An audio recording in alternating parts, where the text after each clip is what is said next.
The Oklahoma City Thunder continue to do their rebuilding, continue to add talent as they will continue to do this summer, with 6 picks as of right now for this upcoming 2021 NBA draft.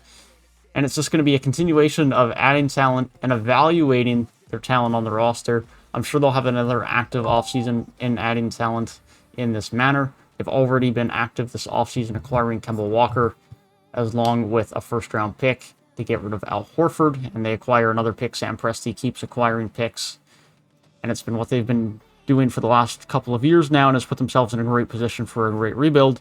But I'm going to be talking today about what they have in terms of their picks in this year's draft and what they could potentially do with them. Some of the trades we could see from them down the road as well, as they continue to add talent to this roster. They're going to just simply run out of roster space.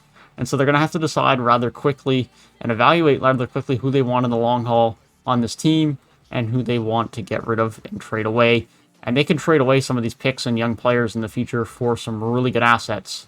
And that potential is what we're going to be talking about in today's video.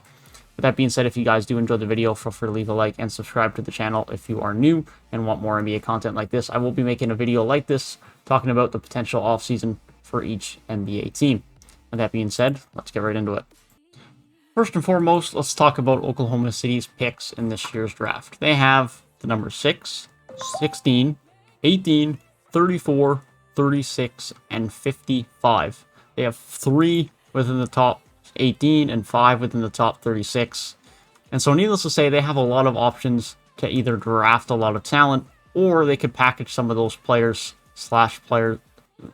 some of those picks / players they have on the roster to try and move up in the draft and get another lottery pick, or even move up from that 6th spot if they so desired. Of course, Oklahoma City are just in young talent acquisition mode, and so having all these picks is going to be very valuable for them. I don't think we're at the point yet where we see some of these picks get traded for a star or anything like that. I don't think this OKC roster is anywhere near that point. If anything, they will get traded in a move up of the draft, but I don't think we're going to see them start packaging things together for a star. I think we're a year or 2 away from that. Now, that being said, they have the potential to add 6 players to their NBA roster this year. And not that it's an issue, but they almost are in a predicament because of how many picks they have, that they're going to have to decide rather quickly who they want to keep on their team. Let's look at the guys that are young that are going to be back in the team next year. Shai Gilgeous-Alexander, Tony Bradley, if they re-sign him, which I would presume they would, Poku, Baisley, Ty Jerome, Theo Maledon, Kendrick Williams, potentially, Mikhalchuk, if they re-sign him, Lu Dort, and Isaiah Roby and Kemba Walker is also on the roster. So there is already a large amount of young players on the roster. You add those 6 picks from this year, if they do select a player with every one of those picks, they already have a full roster right there and then. And now there's no doubt a couple of them could end up in the G League for at least a year. But nonetheless, they have some decisions to make rather quickly compared to most rebuilding teams.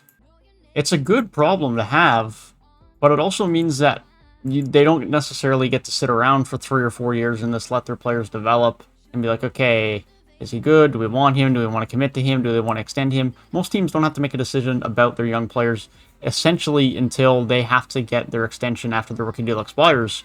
But for OKC, they're not necessarily going to have that luxury because they're just not going to have the roster space to do it. They're going to have so many young players coming in from the draft that they're going to have to decide a year or 2 in if these players are players that they want to keep or if they're going to let them walk / be traded. And that's something that their front office and their coaching staff is going to have to be aware of and be very on top of.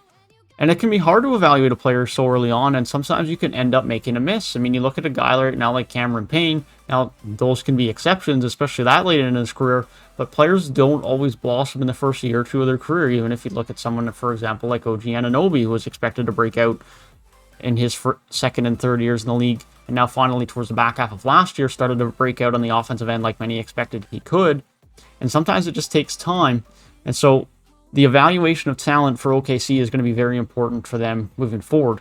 With that being said, the talent that they do have on the roster, I very much like already, and they are going to add so much more with the draft picks they have. Whether that's via the draft or via acquiring it via trades with the picks and the players they have. They have the likes of SGA, who is going to be a multi-time All-Star, no doubt about it. He is one of the best talents in the league, and I absolutely love him at the point guard position. They also have the likes of Tony Bradley, who has the potential to be a great center for them, assuming that they do bring him back this year. Poku is a very interesting prospect. He's only 19. He's very raw, but has a lot of potential. Has extreme length, of course, and really showed some flashes towards the end of the year. Darius Baisley is not bad. Has potential to be a decent power forward. Ty Jerome is there as a point guard. Theo Maledon is only 20 and looks to be a very solid guard as well, and could be a guard that we could see alongside SGA for a while, or be their guard off the bench. And then Lu Dort, of course, looks to be the actual running mate alongside SGA for a while. Just came into the league as a defensive guy and locked up defensively in the playoffs for OKC when they made their run with Chris Paul. But now has really developed his game to a point where he can be a very good three-point shooter and could end up being one of the best 3-and-D guys in the league. And based on how quickly he improved from being a dud on offense to being a really good three-point shooter, I don't doubt that we could continue to see more improvements in his game. And that's like year one of the tank for OKC, and they already have this level of talent on the roster. And so just wait a couple more years of picks. Maybe you see some trades go down towards those second and third years.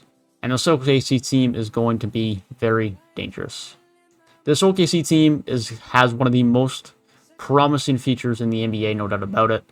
You have to be feeling great if you are a fan of OKC right now. Of course, you didn't get the lottery luck you would have liked this year. You were hoping for pick number 1 and number 5. You end up with 6, 16, and 18 as far as your top picks.